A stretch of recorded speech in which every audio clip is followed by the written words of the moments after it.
First of all, thank you for being here, first of all. Thanks, Kazu, for the introduction. You've been way too generous, and I don't know if I can live to that expectation.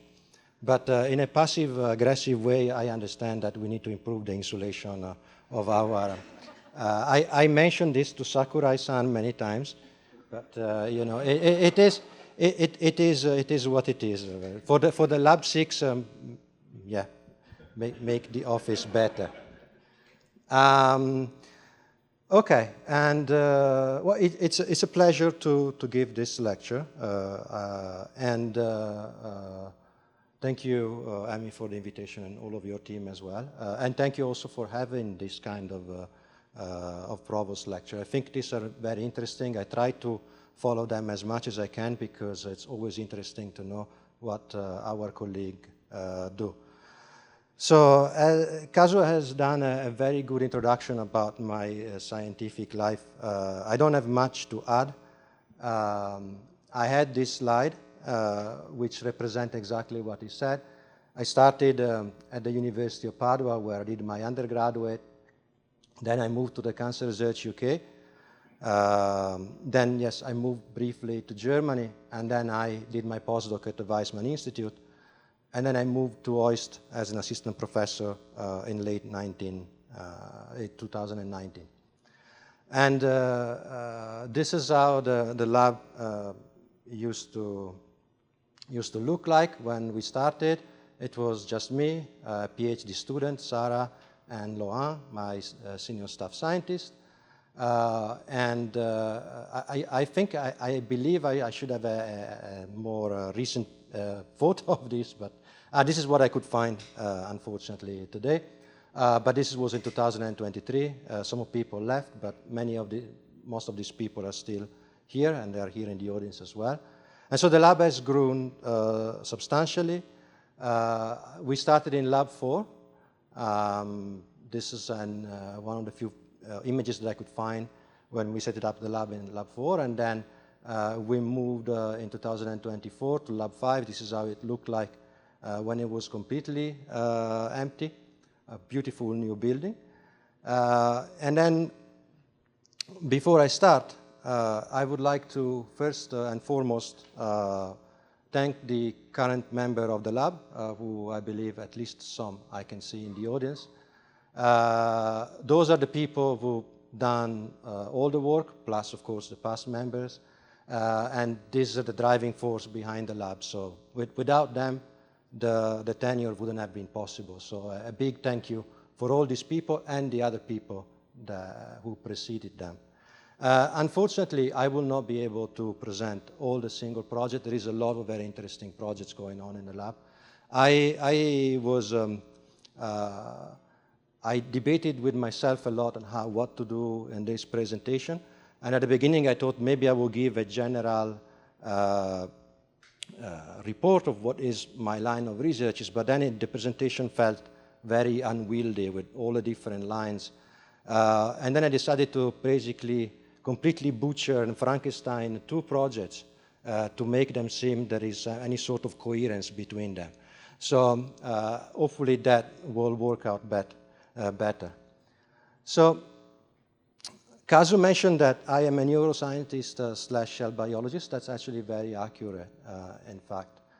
I would say I'm a sort of a cell biologist who uses neuron as a model, in a way. So when you're thinking about neurons, you're probably thinking about wires and their electrical activity, and for a reason, that is part of what makes them unique, right? So this is a very, very important part of what neurons do, their electrical activity, their relay on signal. But actually, when I think about neurons, I think about something like this, which is not exactly the same thing. And I will explain why this picture makes sense to me. So this is a cell. it's not a neuron, you can tell, because it looks like a pancake, sort of spherical kind of thing. And you see that in here, this is all the elements of the infrastructure that keeps it together. You have cortical actin, so actin filaments.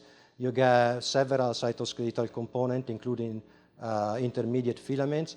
Then you have the microtubule organizing center, and then you have the microtubules that connects to this. This infrastructure is what actually keeps the cells and give the cells its structural rigidity.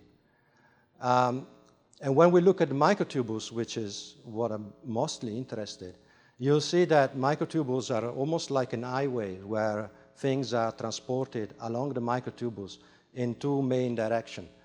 They are transported either from the minus end of the microtubule to the plus end, which we can define generically anterograde direction, even though that really depends on the orientation of the microtubule. And then they can move in a retrograde direction to the minus end of the microtubule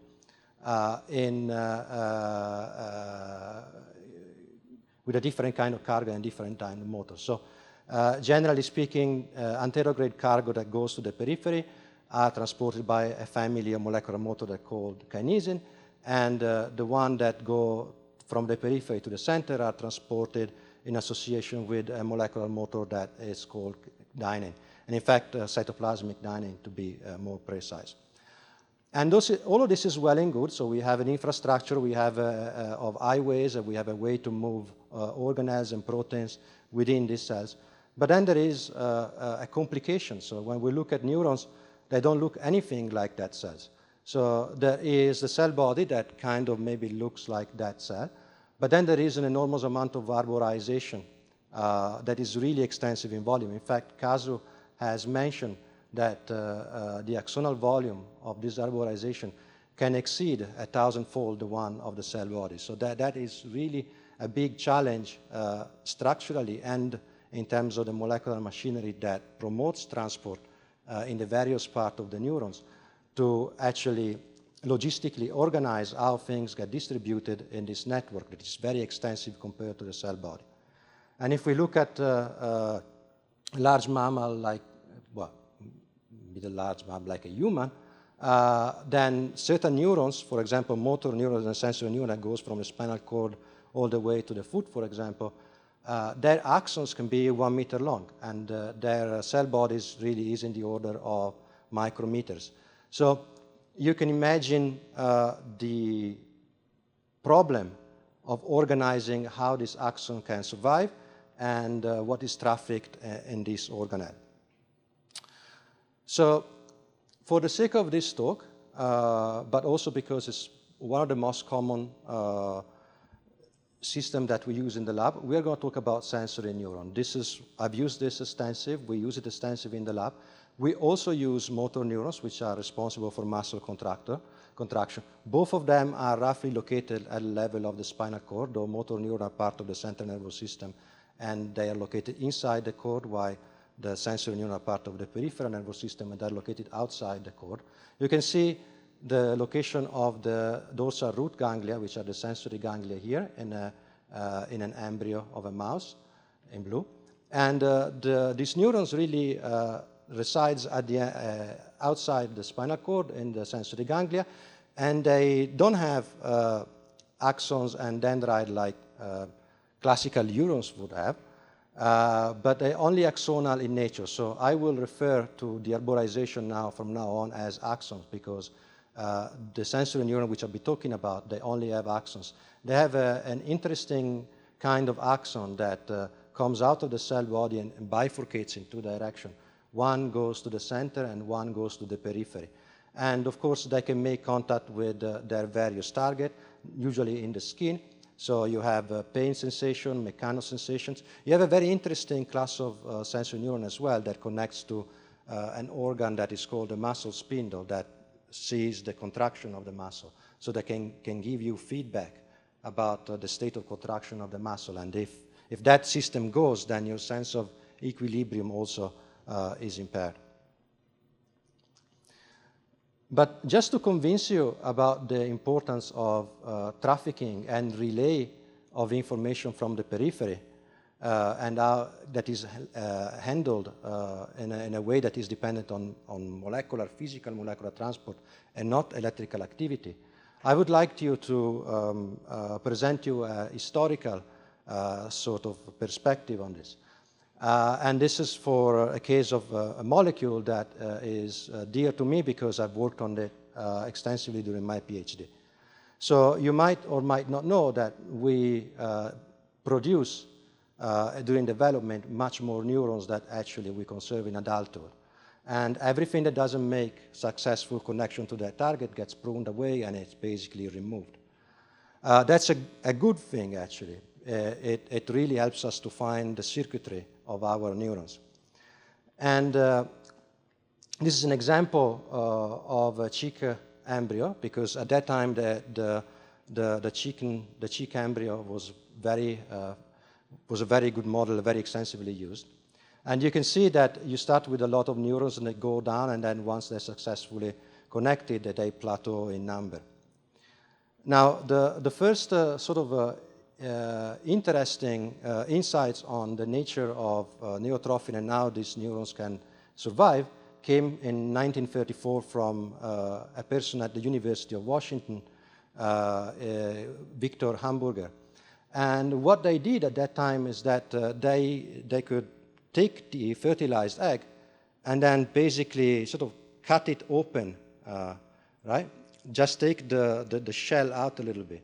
Then they can access the embryo, do something to the embryo, and then close the shell again, and the embryo will continue developing. And so what they can do is they can remove, for example, a limb or a limb bud, so the initial structure where the limb is going to be formed. And if they do that, the motor neuron and the sensory neuron that are on that side of the embryo, in that region where the limb bud structure is removed, then their survival is affected. They get reduced in number. And they can do another thing. They can take a limb bud from another embryo, put it in the same location, so now that size will have a 2 structure. And then you will have more neurons in this side. So what it means is that this limb bud must be secreting something that determines the survival of neurons, and is something that is quantitative and proportional. So if you have more of it, you get more survival. If you have less of it, you get less survival. Then the same lab was joined by Rita Levi-Montalcini, and she basically, after these experiments, she decided she started to inject sarcoma, tumor cells. And by injecting these tumor cells on one side of the embryo, she figured out that you had massive extension of the axons of sensory and motor neurons towards the tumor. And she repeated that in culture as well. She could take DRG ganglion culture, she can take a fragment of the sarcoma, and then these cultures will become, they extend the axons much more. And so this made it clear that you had something secreted by the tumor that could actually promote this. But what creepy. So she wasn't a biochemist, so she actually contacted a biochemist by the name of Stanley Cohen. And he figured out that if he takes the extract from the tumor and he boils it, so it's inactivated, or if he dialyzes it, so if it passes through a porous membrane, or if he treats it with proteases, then the extract will lose its potency to grant neuronal survival. And therefore, this must be a protein. And this protein, these two people, by the way, got the Nobel Prize for this discovery. And this protein ended up being NGF, the nerve growth factor, and also EGF. And many years later, and this is where it comes full circle, people started to really try to understand how this is sensed. And so one of the things that people did is they could radio-label the nerve growth factor and inject it, for example, in a muscle. And then this would be picked up by the axons of sensory neuron, and then they would wait a certain amount of time, sacrifice the animal, and then section the sensory neuron. And then just do a radiography. Just look at the amount of radioluminescence. And you see that they started to see that this NGF that is directly labeled is transported because all of a sudden they find it in the ganglia themselves. So even if they injected it peripherally, they can find it in the ganglia after a certain number of hours. And after many, many experiments over the years, people figured out the kind of speed that this process would take. So, of course, there are different ways of doing it. For this, you can imagine that you know the distance between the place of injection and the distance of the ganglia, and then you do just space divided by time, very simply. And then you figure out the ballpark speed that this molecule must have had through the axon all the way to the ganglia. And I mean, now we know it's about 2 to 2.5 micrometer per second, depending on the type of neuron, but it's not that far off. But what is interesting is this speed is not compatible with diffusion. You cannot think about it like it's picked up and then just simply floats in the cytoplasm for several centimeters and it arrives in the ganglia. This wouldn't be fast enough to justify its appearance at the ganglia. So what happened in 2003 is that O and Mobley, they wrote a letter and they made an elegant formulation while they decided that because of all of this evidence, then this type of signal is basically akin to writing a letter and sending it by mail to a specified address recipient, which is very poetic. But what it means is, say, basically this is not compatible with diffusion. It has to be active transport, and it has to be active transport from the site of injection through the axon to the soma. So this is the kind of thing that, of course, that's before I started my PhD. But this is the kind of field of neurotrophin that I started in the UK. This is the building where I did my PhD. This is Holborn Station. If you ever go to London, you can walk. If you walk, you should stop at the Ship Tavern. It's a great pub. Hopefully it still exists. Then there is a museum here, which is also nice if you're not too drunk. You pass through the Lincoln's Inn Field, which is a lovely place. I used to buy food in the supermarket around this corner and eat it here. Here is the Court of Justice. You should never go. There is the Royal College of Surgeons, which we used to play squash in it, but I don't know if it's still possible. And the old curiosity shop, which should be written shoppe, if I remember correctly, in the old English dictation. And this monster of a building was just at the corner. Unfortunately, this was a wonderful institute. I have a lot of good memories of this. Maybe I was younger, but this doesn't no longer exist. It was teared down, and I replaced it with the Creek Institute in King's Cross. It's just to show us that good things never last. But you can visit the Creek Institute. It looks amazing, like a big supermarket, essentially. So if you're curious about a more modern version of how the neurotrophic receptor trafficking looks like, in this abomination of a neuron, which I designed a few years ago, which you can see the axon is absolutely not to scale. But anyway, the neurotrophin binds the receptor, which then gets phosphorylated and it gets activated and is transported all the way to the soma when it's sorted to many different destinations, including promoting a specific response, but in terms of transcription. But it's really actually a mess because it goes all the way, then it's, it's sorted already even when it's traveling, and then it can be degraded by several different degradation pathways. It can be recycled in the soma, it can be recycled back to the axon. It's a really complex phenomena.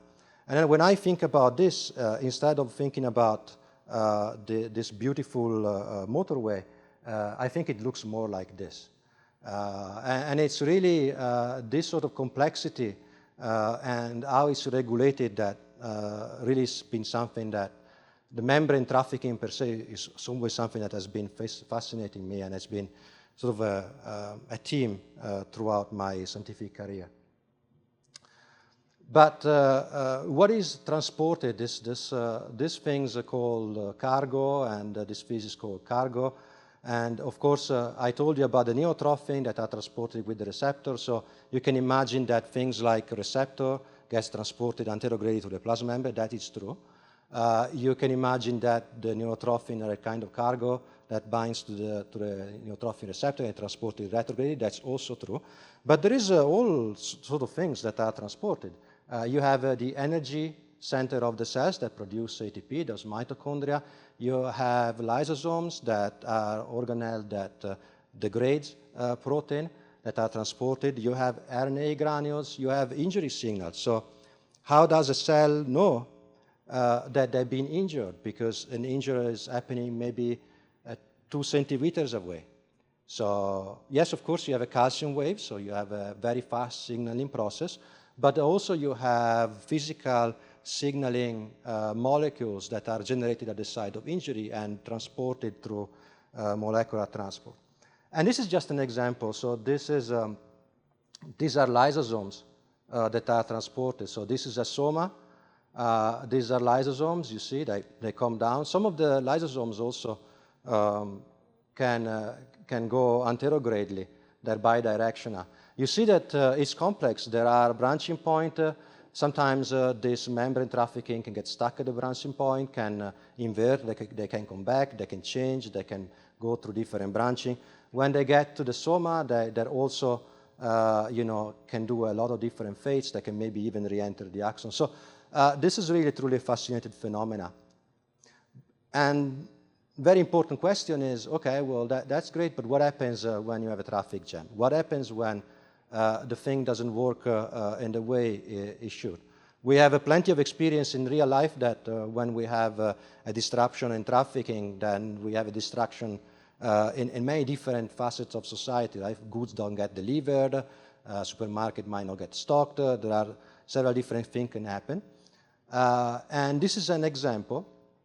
So this is a mouse that was generated by a mutation of the retrograde molecular motor that I told to you before, dynein.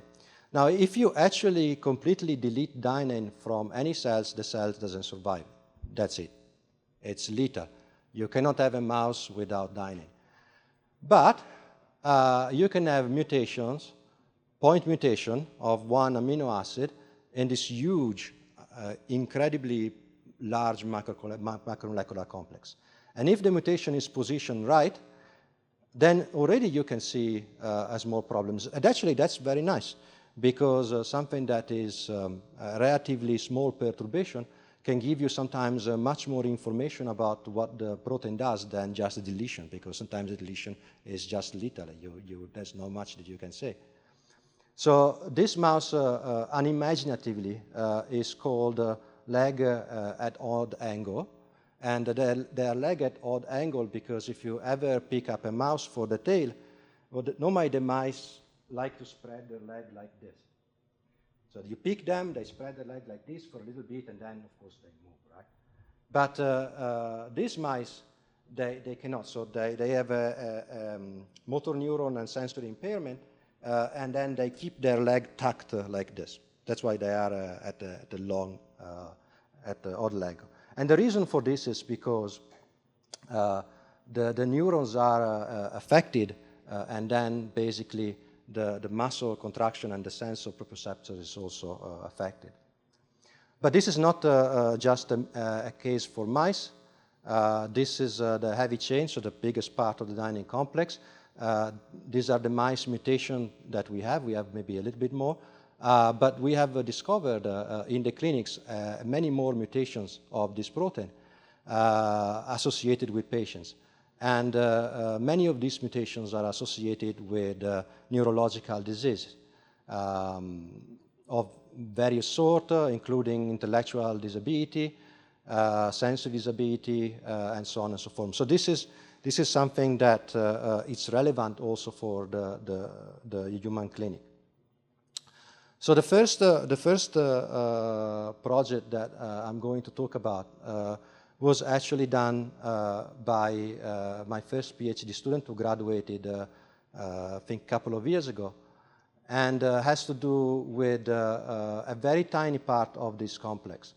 So dynein, this retrograde motor, is a huge micromolecular complex. This is just the core. In reality, it's got many adapters and another complex that is bolted into this. But even if we look at the core complex with the heavy chain, with the ATPase domain, we can see that there are several subunits. We have the heavy chain, we have the intermediate chain, we have the light chain, and we have this very small 3 dimers of light chains that normally comes as a dimer. And one particular one that we were interested because I had a mouse for deletion of this, which is the roadblock light chain of dynein.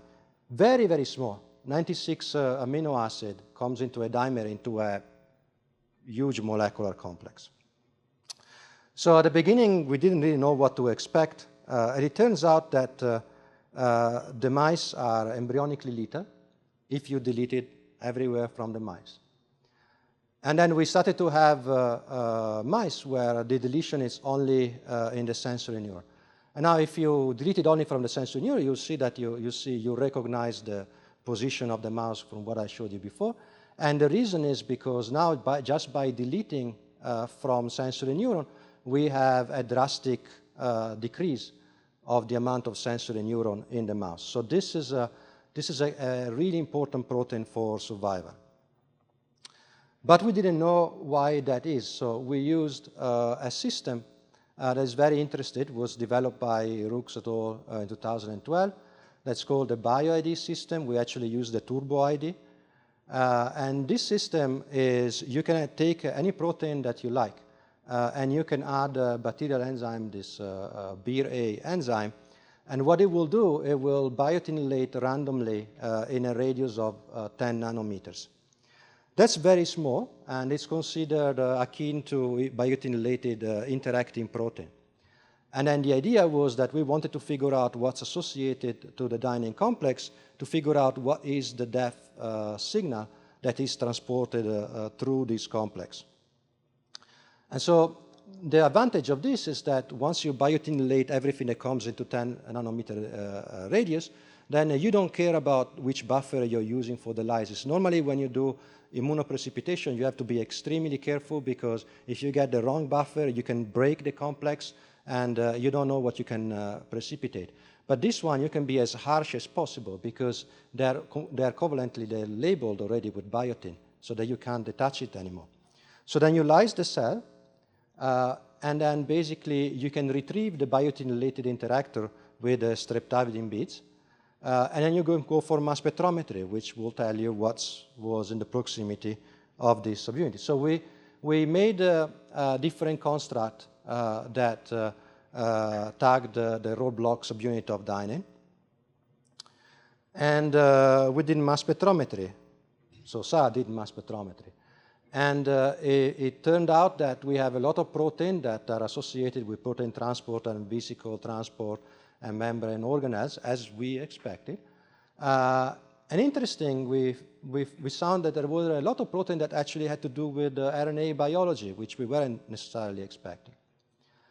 And one of those was the FMRP protein. And let me just give, for a second, of a very small detour. So I told you that there is a lot of things that are transported in axon, including mitochondrial lysosomes. And one of those things I actually mentioned are RNA granules. And what are RNA granules? Basically, what you have is that mRNA gets packed into granules that we believe are made through condensation. So these are liquid-liquid, probably liquid-liquid separate condensates, in which the mRNA work sort of like a gel and recruit RNA binding protein. This membraneless organelle, then they are then associated to a molecular motor, and they can be shipped in the periphery. And the reason why this is interesting is because then you can localize mRNA to the periphery in a form that is quiescent, and then if you can open this granule when you need, you can produce protein as is needed for the homeostasis of the axon, which is very far away. So think about if every time I need a protein, I need to synthesize it at the level of the soma and then ship it, burning a lot of ATP to the periphery, this is going to be a very energy-intensive and time-consuming process. But if I localize the mRNA that I need in a quiescent form, and then when I need it, I translate it, then each mRNA molecule can undergo several rounds of translation. So it's ideally a cost-effective way of producing quantity of protein acutely on demand when it's needed. So that is one of the possible explanations as to why the cell actually does this. And what is interesting, in the recent years, originally those things were believed to sort of associate with kinesin and dynein directly in sort of naked form. But it's now becoming clear that they are associated to membrane vesicles. So they can sort of piggyback, they can hijack membrane trafficking to be transported in the periphery. And particularly endolysosomes have been described as center where this granule are associated with, and even they are translated when they're associated to this. So one of the candidates we had that associates with the roadblock subunit of dynein was the FMRP protein. This is a fragile X messenger ribonucleoprotein, and I'm sure that many of you will know for its involvement in the fragile X syndrome. And in that case, these are normal repeats in this gene that actually silence the gene. This is a protein that is an RNA binding protein and regulates several transcription repressor. It associates to a defined pool of RNA, and it regulates their stability, but also their transport. So it was kind of the ideal candidate for us to look at. So Sarah was able to actually express the FMRP protein, which is not easy because as you start expressing it, it will start sort of aggregate and eventually it will become toxic. So you have to really get the window right. And these are lysotracker, so endolysosomes, which, as I told you, are also kind of known to be associated with this granule. And you can see here that there is a lot of overlapping between the FMRP and the lysotracker granules. Hopefully you can see in the movement in the axon, so you can see there's a quite of overlapping and transport. So if we silence the roadblock protein, all of a sudden what we get is a huge accumulation of FMRP granules along axon. And a blockage of lysosomes and endolysosomes. You can see that the number of FMRP positive granules goes up, their area goes up quite drastically. And interestingly, if you look at this axon, you see that in the granule we can do basically, this is called an RNA scope, which is an hybridization technique to visualize mRNA. So this is FMRP protein, and this is the RNA for MAP1, which is one of the major, most well-known mRNA associated with FMRP. But what I wanted to show you is that the mRNA, such as MAP1, that is associated with FMRP, is actually trapped into this granule. So these granules are not just FMRP protein that gets precipitated and aggregates. These are actually mRNA granules where the mRNA itself is trapped inside. And there's actually some, there are some precedents in which we describe that when the FMRP is knocked down, then we can have an impairment in the delivery of MAP1, and this actually can reduce the axonal level of this protein and basically affect the axonal elongation. And so what we wanted to do is we wanted to see whether because FMRP as a translational repressor, we wanted to see if, for example, the mRNA for MAP1, MAP1B, would not be able to be translated into protein anymore because it's trapped in the granule. So to do that, we can do it using a technology in which we can incorporate puromycin, which is an antibiotic. It gets incorporated in the nascent polypeptides and actually releases the polypeptide from the ribosomes. This is how essentially it's toxic for the bacteria. But by doing this, we can use an antibody against puromycin to look at the protein that are bound to puromycin, so that one that are directly translated. And we can also look at individual proteins that are being translated using a proximity ligation technique. So with this is a kit where you have two primary antibodies. If they are close enough to each other, then basically you have a secondary which form a stretch of DNA that hybridizes, and you can amplify through a sort of PCR reaction.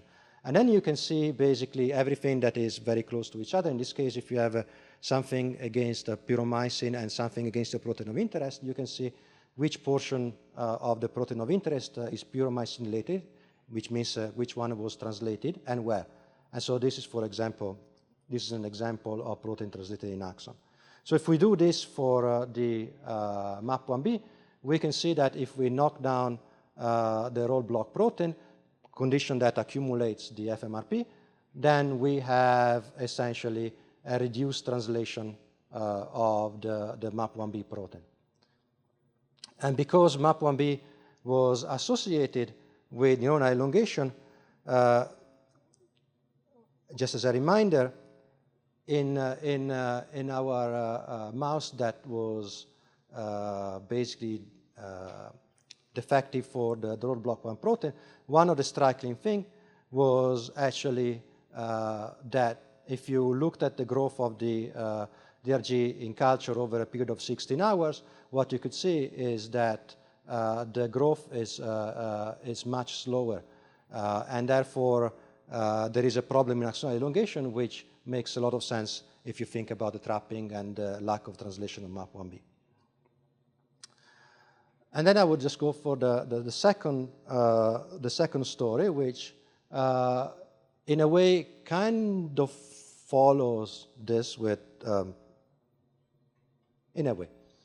And this was done by several people in the lab, but particularly by a PhD student, Emily, who just graduated not so long ago, and who is in the audience now, and is now in second round of revision in EMBO. So when Emily joined the lab, she first of all wanted to find a way to actually look at the axonal network separated from the soma. You might not see this very well here, but what she implemented is a system of microfluidic chamber where basically they work with the sort of the Archimedes vase sort of principle, where eventually if you connect two containers with a hollow tube, the volume of the liquid will eventually equilibrate, but if the connection is small enough, the equilibration will be very, very slow. So effectively, you will achieve fluidic isolation if you have different volume and very small channels. And this is what we can do, and you can see it visualized here. And what we can do is, what Emily did is she put DRG cells on one side, and they grow axon to the other side, and they form a very dense axonal network that we can then treat in isolation without affecting the cell body. This is very powerful because now we have a tool to actually look at axonal phenomena in isolation without actually perturbing the body. And we were interested in translation, as you probably guessed from the previous part. And one of the things that we developed together with Emily is how we can follow translation over time. And we didn't want to do it with the puromycin alone. We wanted to do it because for that we need to use a fixed cell system. So we need to basically kill the cells, fix them, and image them. In these days, we wanted to see it live. We wanted to have a see how it goes over the hours. And so what we came up with, what she came up with is we synthesized the mRNA for the GFP. So we have in vitro synthesized mRNA for the GFP. Then we can transfect it directly only in the axonal compartment. So this never goes to the soma. The soma doesn't do anything here to create a GFP protein. Only the axon is already competent for translation.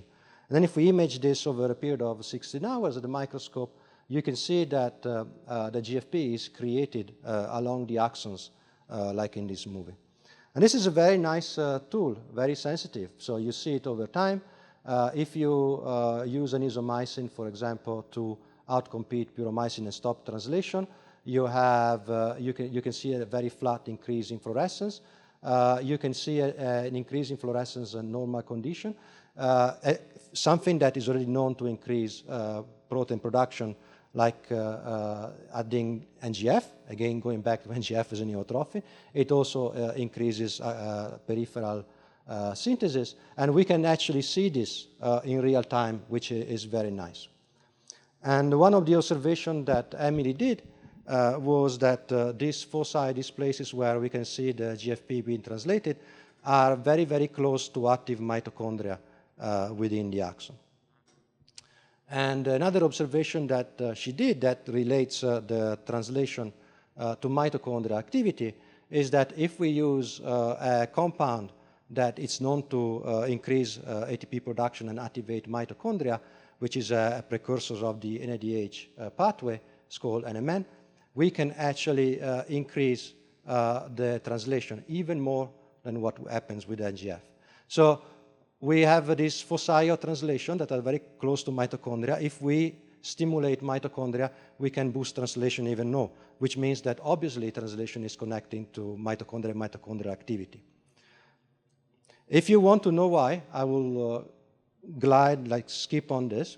This story is actually, I'm skipping almost half of this story, which is the part that Laurent Guillet has done, which has to do with the fact that ATP produced by mitochondria in itself is able to regulate the viscosity of the cytoplasm.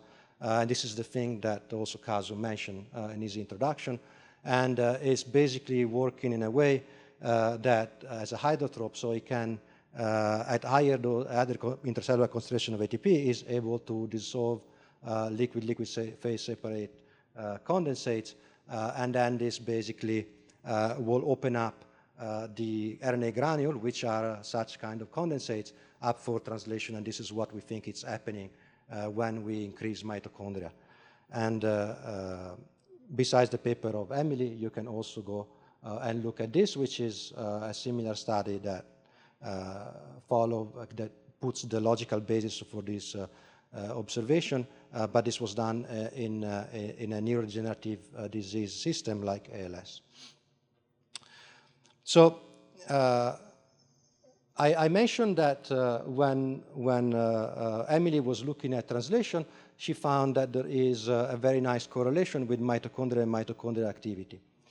And it came to us that actually mitochondria is one of the hallmark of cellular aging and neurodegeneration, hence the paper that I showed you before. And for this reason, we kind of decided to see what's happening to translation in old mice. And so we took two types of mice, one that we would call young, which is 8 to 10 weeks, and one that we called aged. They're not really old. I think old mice in the field of aging maybe approach something like 2 years. This is kind of middle-aged mouse, but for us it's a good compromise because we can already see the underlying defect already at this stage. So I think it's nicer to see it a little bit earlier. They're surely going to be even more evident later on. So Emily and Laurent looked at the activation of mitochondria. This is active mitochondria stain with the TMRE in the axon. You can see that there is less active mitochondria and of smaller volume in the axon of aged sensory neuron from aged mice. And when we look at the transport of these mitochondria, actually the speed of transport, it doesn't really change. But what changes is the number of mitochondria that moves. So we do have some defect in the motility of mitochondria, which is the frequency and the number of mitochondria moves, and we have a defect in the amount of activation of mitochondria, which actually reflects in a lower amount of ATP. So because we knew that less active mitochondria, and there is a correlation between the level of ATP and the activity of mitochondria and translation, we actually use the system that I mentioned before in the microfluidics and compare translational activity of neuron, axon of neuron that are young versus axons of neuron that are old. And so you look just at this curve, the scale is the same. These are the young neurons, they translate very, very nicely. And then on the same scale, the axons of older neurons, their translational activity is significantly reduced. Then we use the very same system, but in a different way. We use the physical culture system that allow for physical separations of neuron. So this is a membrane with pores. You put the neurons on top. The axons go through the pores from the bottom. You can scrape them separately. We use a variation of pyromycins called O-propargyl pyromycin that can be conjugated to biotin azide through a click reaction. And then we can do a streptavidin pull down and look at everything that is being translated in axon, because we can scrape the axon directly physically. When we do that, we actually came out with a list of proteins that are differentially synthesized in axons of young versus the old one. And you can see it's quite an interesting cohort of protein. You have a positive regulation of axon extension, neuron projection, microtubule, response to growth factor stimuli, and a lot of transport processing, but also mRNA and RNA splicing processing. And we had a few candidates that we explored. For convenience, I'm just going to focus on this one because I already mentioned it before. So we found, once again, MAP1B. And then we thought, okay, well, we know that ATP can regulate the size of liquid separated granules. Is by chance any chance that the FMRP positive granules that contain MAP1B are once again sort of stacked, and they basically form condensate and trap the mRNA of MAP1B again? And we found that indeed in aged axons we have much more FMRP granules, which are slightly bigger. And if we look at MAP1B mRNA in this granule, as I showed you before, once again we can see that it gets trapped in this granule once again. So there is a higher percentage of MAP1B that is now trapped in these granules. And when we look at the translation with the pure PLA, that same as I showed you before, we can see that MAP1B translation is also decreased, which is basically to be expected because it gets trapped in the granule once again. And then when we use NMN to restore mitochondrial activity, which we tested and actually increases ATP. So as you see, interestingly, the young axons are almost kind of full capacity in a way. So even if you stimulate mitochondria, you don't get a much more increase of translation of MAP1B. But the deficit that you see in the aged, you can fully recover it by activating mitochondria. And quite interestingly, we do see also some cytoskeletal changes which will be associated actually to be expected. And you can see that the caliber, the diameter of aged axons typically is smaller on average. But if we add an NMN over the period of 7 days, we can actually recover it a little bit. So this has functional consequences. So I actually basically finish with the presentation. I would like to mention, but very briefly, some of the lines that we are doing. I'm really sorry that I cannot present the data of all of the people in the lab, maybe for a future Provost Lecture if there will be another one. So we have a line on ALS.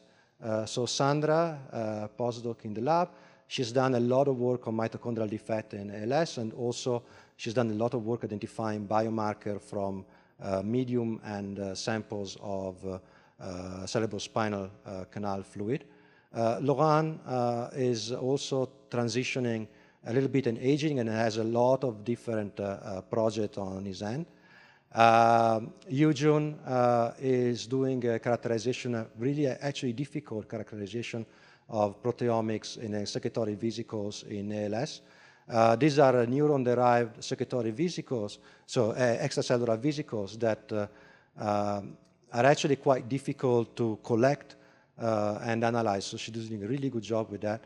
We have a follow-up project that actually has been spanning for a long series of years. It was started by a postdoc in the lab who actually left, Madeleine, and then is followed up by Amy, who's a PhD student in the lab, and this actually conceptually follow up to the previous things that I presented, where we are looking at the translation of dynein itself.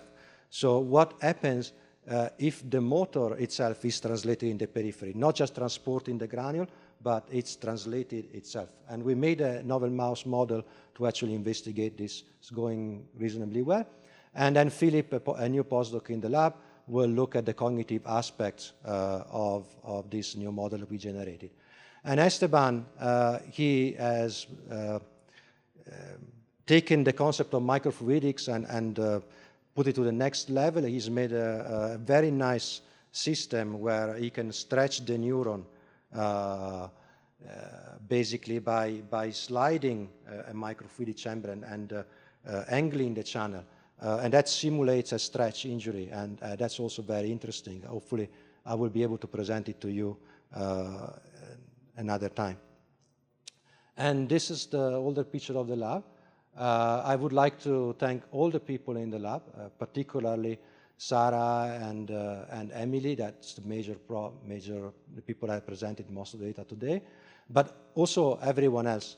I repeat, nothing would get done in the lab with all these people. These are really the major driving force of the unit.